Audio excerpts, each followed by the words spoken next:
ক্ষমতাহীন করে তোলা হয়েছিল গত 17 বছর। আমাদের টুটি চেপে ধরা হয়েছিল। ভিন্ন মত পোষণ যারা করত তাদের সামনে থেকে মাইক টেনে নিয়ে যাওয়া হতো।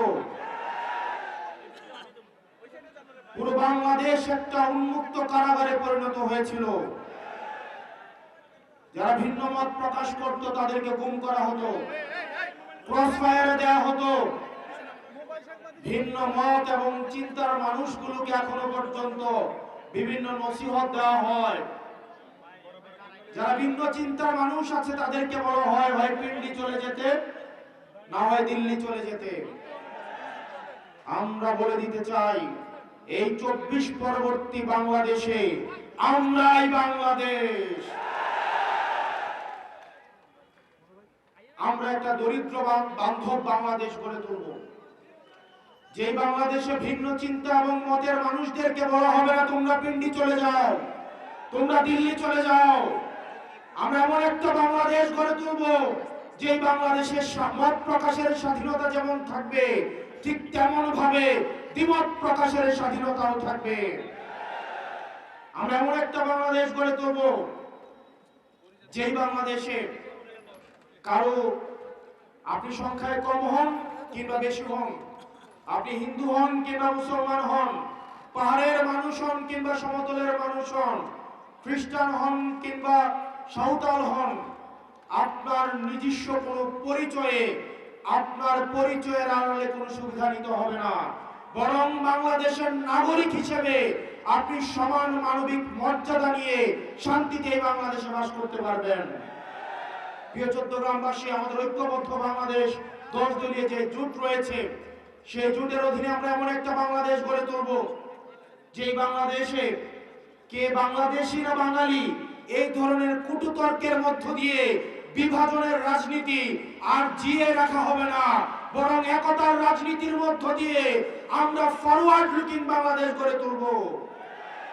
এখানে আপনারা যারা আছেন, তাহের ভাই চলে আসছেন, উনি বক্তব্য দিবেন, কিন্তু তরুণ প্রজন্ম আপনারা যারা আছেন, আমরা আপনাদেরকে সতর্ক করতে চাই, আমরা একটা প্রজন্মগত লড়াইয়ে রয়েছি। আপনারা যারা কামার, আপনারা যারা বেকার, অর্থ বেকার, ভবঘুরে, যারা কলকারখানায় কাজ করেন, যারা জমি নাই কিন্তু জমিতে চাষ করেন, যাদের বাড়ি নাই কিন্তু বাড়ি বানান, যারা জন্মানোর পরে শুধু খাটেন, খাটেন আর মরেন, যারা ওই পোকার মতো, তেলা পোকার মতো, পিপিলিকার মতো রাস্তায় ক্রস ফায়ারে মারা যান, আপনাদের জন্য সতর্ক বার্তা। আগামীতে আবার ফেসিবাদের প্রতিধ্বনি আমরা শুনতে পাচ্ছি। আমাদেরকে আবার সতর্ক হতে হবে। 12 তারিখ যেন 12 তারিখ আপনারা সবাই যেই ভয় দেখান না কেন, 12 তারিখ পরবর্তী বাংলাদেশের গতিপথ নির্ধারণ হবে। 12 তারিখ যে ভয় দেখান না কেন, 12 তারিখ অবশ্যই আমাদেরকে ভোট দিতে আসতে হবে। আমরা যারা কেন্দ্র দখল করতে আসবে, যারা ব্যালট বাক্স ছিনতাই করতে আসবে, আপনারা বাসা থেকে, যদি এই চিন্তা থাকে আপনাদের, বাসা থেকে মা বাপের দোয়া নিয়ে বেরোয়েন।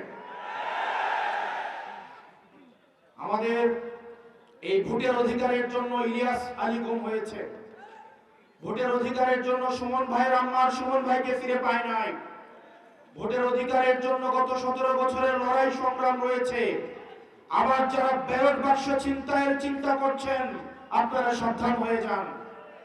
আমরা আপনাদেরকে সাথে নিয়ে ইনশাআল্লাহ এই 10 দলীয় আমাদের যে ঐক্যবদ্ধ বাংলাদেশ রয়েছে, আমরা ইনশাআল্লাহ 12 তারিখের মধ্যেই আমরা সরকার গঠন করব।